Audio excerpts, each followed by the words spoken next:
God has made all things beautiful in His time. The emphasis here is on time because we understand who God is, the Creator, the Most High God, the one who put everything together. So we know who God is. We understand what it means to be beautiful, pleasing to the senses, excellent, operating at a high standard. We know that we are part of this phrase called all things, and we want to excel and we want to be excellent and we want to operate at a high standard.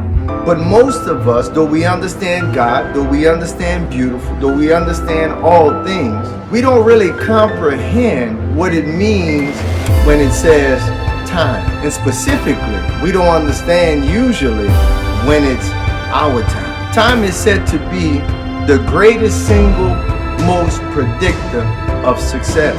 So when you understand timing, you are going to be successful. It's the greatest single indicator of success. It's not money, it's not a line of credit, it's not a rich family member or rich friends, it's not your business plan, it's not even your location, but it's your timing that's going to determine your success. What is timing? Timing is when you are ready to provide something that the world is ready to receive. It has been said about these billion-dollar companies like Uber, multi-million-dollar companies like Later and DoorDash, that if these companies would have started 1 to 5 years earlier, if their timing would have been off, they would have fallen flat on their faces and they would have not been a success. Why? Because the world would not have been ready. It has been said of our people as a whole that we have a problem with timing. Yeshua chides Israel. He chides us. He says, if you would have known your day, if you would have known your time. In other places, he tells us that unfortunate situations happen to us because we did not know the day, the time, the season of our own visitation. But even in our individual lives, we have to know our time, our season. Jesus told his brothers, he says, you go ahead and go up to Jerusalem. Why? It's always your time. It's always your season, but it's not my time just yet. And so until it's our time, we hide. Until it's our time, we pray. Until it's our time, we prepare and we study. Until it's our time, we wait. God told Elijah to hide himself until it was his time.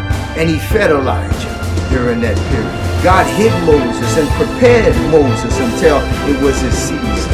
Hide, pray, prepare, study, wait until it's your time, until it's your season. And here's the secret. Until it is your time, rejoice with others who are enjoying their time. Don't be jealous, don't be envious, don't hate and try to hinder others, jack and try to rob others when it's their season. Nah, don't copy, don't emulate. Inspiration, yes. Envy, emulation, no. Don't you know you can miss your season trying to prematurely force your time upon the world? Don't you know you can miss your season looking at others enjoying theirs? No one is your time. No one is your season. But Pastor O, when will I know it's my time? You will know it's your time because certain circumstances and events will line up. We call it circumstantial contractions will birth you into your moment. Like David with Goliath, you are there when the giant of a problem arises. You have been trained and prepared by God to defeat greater enemies than yourselves, such as lions and bears. Everyone else is afraid or inept to tackle this giant of a problem. And a door of opportunity opens to put you in the exact arena with the problem you have been accustomed, prepared, and trained to slay. And God will give you the victory because it was your time. Other times you will have to ask God, shall I go up? Is it my time? And my God will answer you because he always gives wisdom to those who ask. But don't go too soon, or the world will not be ready for your plans, your gifts, and your talent. And God forbid that you would go too late and miss the open door of opportunity, and you will watch others seize upon a moment that had really belonged to you. God had made all things beautiful in his time. You know your God. You understand that you are part of the all things that he's created. You want to be excellent and live and operate at a higher standard. But can you discern your time? Shalom.